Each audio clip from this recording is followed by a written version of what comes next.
Des mitrailleuses de calibre 50 sur chacune des 4 tours de garde du complexe crachent un flux constant de tirs traçant dans l'obscurité. Les artilleurs d'origine ont été tués par des tireurs d'élite invisibles dès les premières secondes de l'assaut. La panique s'installe alors que les combattants du cartel trébuchent sur leurs camarades tombés, se frayant un chemin vers les mitrailleuses fumantes. Mais c'est sans espoir, ils chassent des fantômes. Pour les opérateurs américains dans l'ombre, ce n'est pas une mission de capture, mais une opération visant à éliminer la direction supérieure du cartel. Malgré le grondement des mitrailleuses lourdes, un rugissement assourdissant traverse la nuit. Une série d'explosions déchire le complexe, alors qu'une paire de 2 hélicoptères de combat Apache déchirent le ciel, retournant leurs canons sur les membres du cartel dans le complexe en dessous. Voici un aperçu de ce que serait une guerre des États-Unis contre les cartels de la drogue. Dans cet épisode de l'Infographics Show, nous verrons le plan de l'armée américaine pour combattre les cartels de drogue terroristes. L'idée d'utiliser l'action militaire contre les cartels n'est pas nouvelle. L'idée a été évoquée par la Maison-Blanche bien avant l'ère Reagan. Les administrateurs démocrates et républicains ont souvent envisagé de déchaîner la puissance de l'armée américaine sur les cartels de la drogue. Et pourtant, à ce jour, aucun ne l'a fait. Et pourquoi ? Et quelle est la probabilité que les États-Unis entrent en guerre contre les cartels ? Une opération militaire que nous appelons assaut tactique sur les organisations de cartels, ou assaut tactique sur les organisations de cartels. Les États-Unis envisagent depuis longtemps d'utiliser la force militaire contre les cartels mexicains.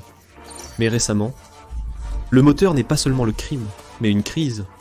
Le fentanyl, un opioïde synthétique mortel, a provoqué une épidémie avec une hausse fulgurante des overdoses mortelles depuis 2014. À l'époque, la drogue était liée à 10 000 décès. D'ici 2023, ce nombre avait explosé à 100 000, le fentanyl étant responsable de jusqu'à 70% d'entre eux. Le principal rival géopolitique de l'Amérique pourrait être responsable de cette énorme augmentation des décès. La Chine était le plus grand producteur mondial de fentanyl jusqu'en 2019, avant que la pression diplomatique américaine ne pousse Pékin à en interdire officiellement la production. Mais en coulisses, la Chine jouait un jeu différent.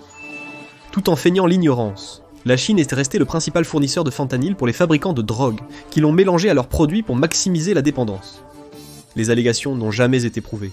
Mais au sein de la communauté de la défense, une théorie persiste. La Chine a sciemment permis au commerce du fentanyl de prospérer comme une forme de guerre asymétrique conçue pour affaiblir les États-Unis de l'intérieur. Contrairement aux nations occidentales, la Chine ne voit pas la guerre comme commençant avec le premier coup de feu tiré. Alors que l'Occident attend une action cinétique, la Chine croit que la guerre commence bien avant, par la déstabilisation économique, politique et sociétale. Historiquement, la Chine s'est engagée dans de nombreuses activités en zone grise contre les États-Unis et ses voisins du Pacifique. Saper l'Amérique avec du fentanyl était probablement l'une de ces activités. Pour certains nationalistes chinois, il y avait une ironie appropriée à la situation, car l'Occident avait autrefois inondé la Chine d'opium afin de perturber sa société et de la rendre facilement soumise politiquement aux puissances occidentales.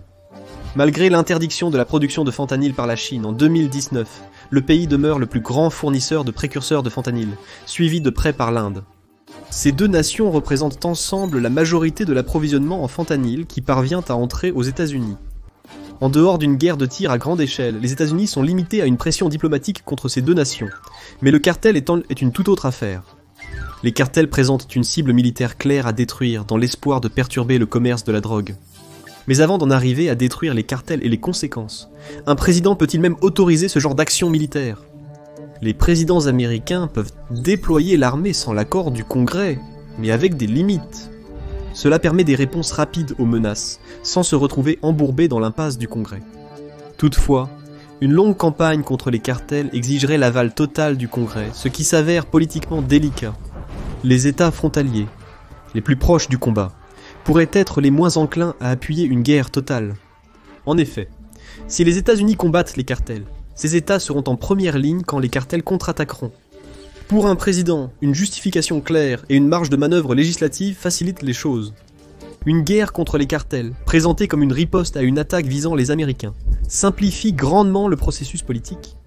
Une solution serait de qualifier les cartels d'organisations terroristes. Cela dégagerait la voie à une action militaire et transformerait la lutte des forces de l'ordre contre les cartels. Avec une autorité légale élargie et plus de ressources, les agences pourraient frapper plus fort et plus vite, paralysant les opérations des cartels au niveau national et à l'étranger. La menace d'une attaque de cartel sur les États-Unis n'est pas seulement hypothétique. Le renseignement américain signale depuis longtemps que les cartels ont envisagé d'utiliser des drones armés contre les agents de la patrouille frontalière des États-Unis dans la lutte anti-drogue. Le renforcement de la sécurité à la frontière rend plus difficile pour les cartels de faire passer illégalement drogue et personnes aux États-Unis. Ainsi, ils ont évoqué l'idée d'utiliser des drones pour cibler le personnel de la patrouille frontalière. Si une telle attaque devait se produire, le président aurait presque tout le soutien politique nécessaire pour riposter contre les cartels. Cela leur permettrait également d'invoquer l'article 51 des Nations Unies, qui comprend des dispositions pour qu'une nation utilise la force militaire en autodéfense. Le Mexique reste l'élément imprévisible, mais même sans son approbation, les États-Unis pourraient agir contre le cartel. Le titre 50 du Code de loi des États-Unis permet à un président d'ordonner une action militaire contre une cible prioritaire à l'intérieur d'un pays étranger, même si ce pays n'a pas été consulté ou coordonné. La dernière invocation du titre 50 a autorisé l'opération Neptune Spear, mission d'élite américaine. Les Navy Seals américains ont pénétré l'espace aérien pakistanais pour tuer Oussama Ben Laden. Il y a ensuite l'option cinétique qui ne place pas de bottes, sur le terrain. Au lieu de cela, elle repose sur une arme que les États-Unis. Les drones et les frappes aériennes ont été maîtrisés. L'Amérique utilise des frappes de drones pour exprimer son désaccord avec les dirigeants terroristes étrangers. Au début, une frappe de drone a tué le leader du corps des gardiens de la révolution islamique d'Iran, Qassem Soleimani, l'homme responsable de la supervision du vaste réseau d'alliés terroristes de l'Iran au Moyen-Orient. Le problème avec cette stratégie est que, malgré l'efficacité des frappes de drone pour éliminer des cibles de grande valeur avec un dommage collatéral minimal, elles sont peu susceptibles d'être suffisantes. Les cartels sont une menace persistante et profondément enracinée. Même une campagne intense de drones et de frappes aériennes ne suffirait pas à les briser. Ils ont déjà prouvé leur résilience en remplaçant rapidement les dirigeants clés après les arrestations. Pendant ce temps, les États-Unis et le Mexique présentent leur dernière arrestation de cartels comme une victoire dans la lutte anti-drogue. Pourtant, le flux incessant de stupéfiants ne s'interrompt jamais. L'usage de drones et de frappes aériennes entraîne aussi une perte inéluctable d'informations cruciales sur le terrain. En Irak et en Afghanistan, les raids terrestres étaient des privilégiés pour recueillir des renseignements cruciaux, menant au démantèlement de groupes terroristes comme Al-Qaïda. Et éliminer le cartel nécessiterait le même niveau d'engagement. Et après 2 décennies de lutte contre une guerre asymétrique au Moyen-Orient, il n'y a pas de nation sur Terre mieux préparée pour le travail que l'armée des États-Unis. Cependant, cela ne signifie pas pour autant que ce serait facile, comme nous allons bientôt le découvrir. Washington devrait d'abord obtenir l'approbation du Mexique et un accord sur le statut des forces pour déployer des troupes au sol, la meilleure option. Ces accords aident à protéger tout soldat américain accidentellement laissé pour compte ou capturé contre les poursuites par une nation hôte. Cela faciliterait aussi une meilleure coopération sur le terrain. Il est peu probable que le Mexique accorde la permission d'une action militaire contre les cartels, car le président mexicain considère cela comme une violation de sa souveraineté. Mais à l'avenir, un accord pourrait être conclu, et d'ici là, une autre arme peut être déployée contre les cartels. Le 7e groupe des forces spéciales basé en Floride, le 7e Special Forces Group, opère dans 32 pays à travers l'Amérique centrale et l'Amérique du Sud. Ces soldats sont non seulement très bien formés, mais maîtrisent aussi les langues locales et connaissent parfaitement les coutumes régionales. Le 7e Special Forces Group est depuis longtemps la force de prédilection des États-Unis pour les opérations anti-drogue dans la région. Le 7e Special Forces Group s'est intégré aux armées nationales hôtes pour les aider à se former et à créer des unités d'élite de lutte contre la drogue. Plutôt que d'aller sur le terrain et de tirer eux-mêmes, ils enseignent à leurs hôtes comment le faire à leur place. Les États-Unis pourraient déployer le 7e au Mexique et accroître l'aide militaire en munitions et équipements, laissant les forces mexicaines mener l'action. Les États-Unis pourraient aussi apporter un soutien aérien et d'intelligence à l'armée mexicaine. C'est probablement la préférence du Mexique, car cela ne serait pas vu comme une violation de sa souveraineté par la population locale. Mais si la Maison-Blanche insistait pour agir elle-même, elle utiliserait divers outils, et nous voyons déjà certains d'entre eux se mettre en place. Toute action militaire contre les cartels nécessiterait d'abord un renforcement massif de la sécurité frontalière. Sous le feu, les cartels riposteraient, et sans une frontière fortifiée, cette violence ne resterait pas confinée au sud. Il y a déjà plus de 500 ingénieurs marins à la frontière pour réparer et renforcer les infrastructures et les barricades. Dans le sillage d'une guerre totale contre les cartels, nous nous attendrions à voir beaucoup plus d'unités d'ingénierie similaires commencer la construction de fortifications et de barricades.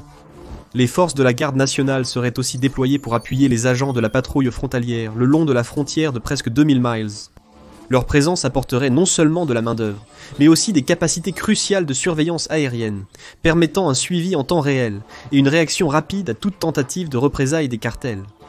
Les États-Unis devraient établir une présence logistique massive à la frontière pour soutenir les opérations à long terme. Avec de nombreuses bases militaires réparties dans le sud des États-Unis, les forces américaines auraient une portée opérationnelle profonde au Mexique. Les avions de combat et de surveillance pourraient se maintenir des temps de stationnement prolongés, assurant une couverture persistante sur la moitié nord du pays. Cependant, le réapprovisionnement des forces déployées au Mexique même nécessiterait une préparation préalable de tout, de la médecine aux munitions et à la nourriture.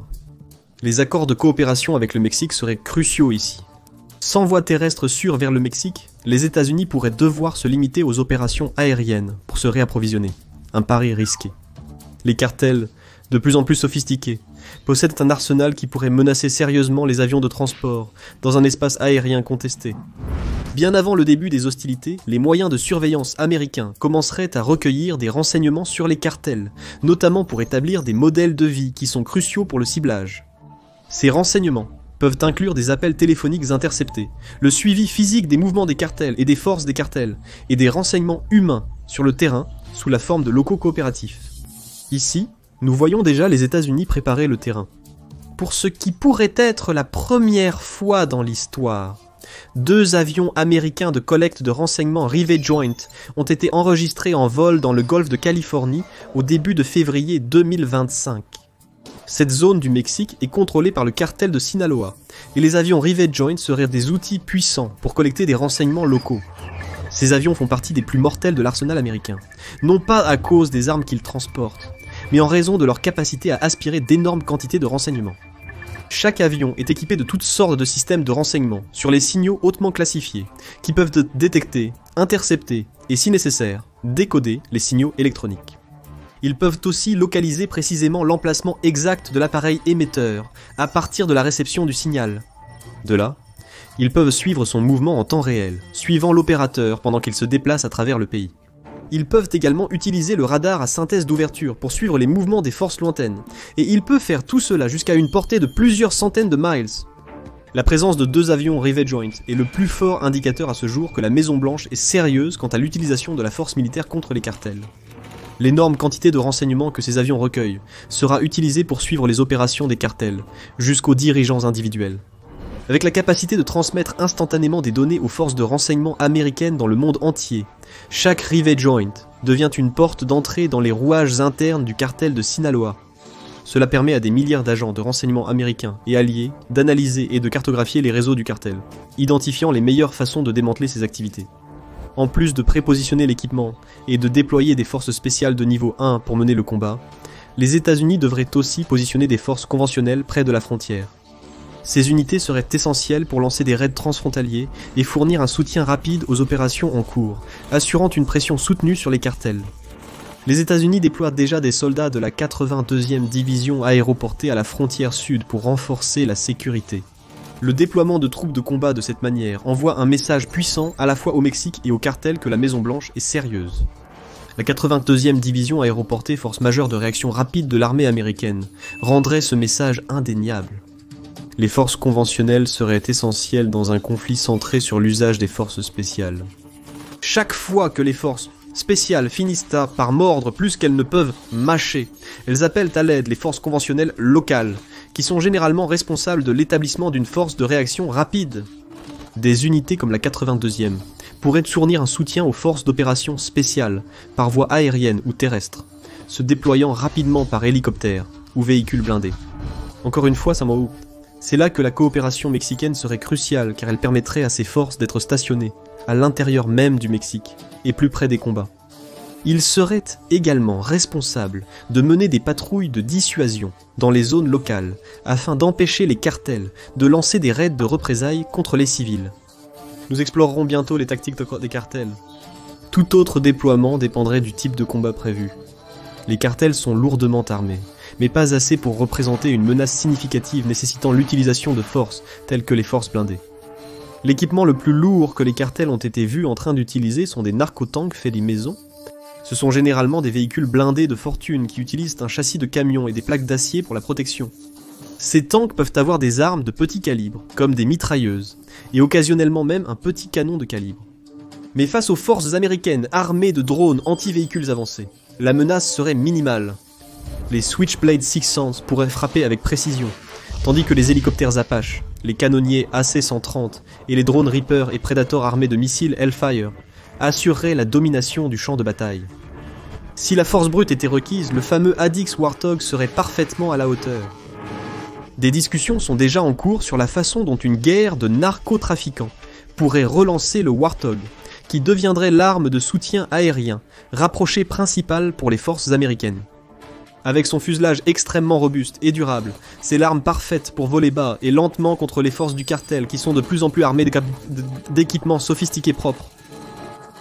Conçu pour chasser les chars soviétiques, il a excellé dans le soutien aérien, rapproché des troupes combattant insurgés et terroristes.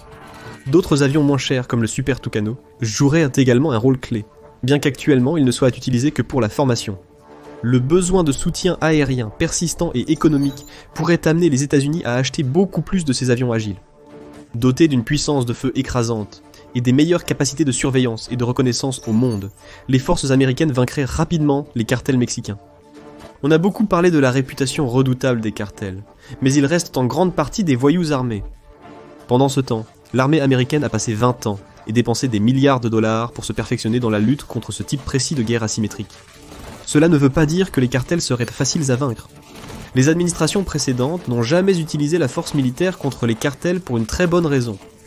Même si l'Amérique excelle dans la guerre asymétrique, les cartels restent une menace significative de par leur proximité avec les États-Unis.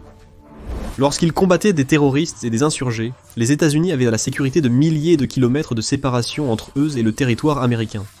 Dans ce cas, une seule frontière sépare les combats.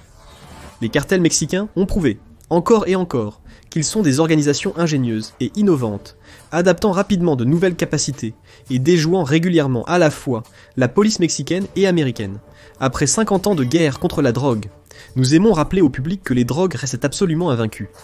Ce n'est pas seulement dû à la demande insatiable des Américains cherchant une échappatoire à l'enfer capitaliste dans lequel ils se trouvent. Cela est dû à l'adaptabilité des cartels. Les cartels perdraient tout combat direct contre les forces américaines. Un chef de cartel sacrifierait des subalternes puissants pour satisfaire les États-Unis. Aux forces, un sentiment d'accomplissement tout en passant sous terre. Malgré la sécurité renforcée des complexes de cartels, une seule salve de missiles Tomahawk suffirait à raser n'importe quelle structure aux États-Unis. Militaire ne veut pas debout. Le niveau de puissance de feu que l'armée américaine apporte à ce combat est tout simplement inégalé. C'est pourquoi les forces du cartel se tourneraient inévitablement vers la guerre asymétrique. Et avec les États-Unis. La proximité de la frontière et une cible très vulnérable pourraient leur offrir une victoire, même contre la puissance de l'armée américaine. Pour l'instant, on estime qu'il y a environ 100 000 membres de cartels à l'intérieur des États-Unis, supervisant les opérations de ce côté de la frontière. Si les cartels ne peuvent vaincre l'armée américaine, leur meilleure stratégie est de battre le peuple américain. Il est probable que les forces des cartels lanceraient une vague massive de terrorisme à travers les États-Unis.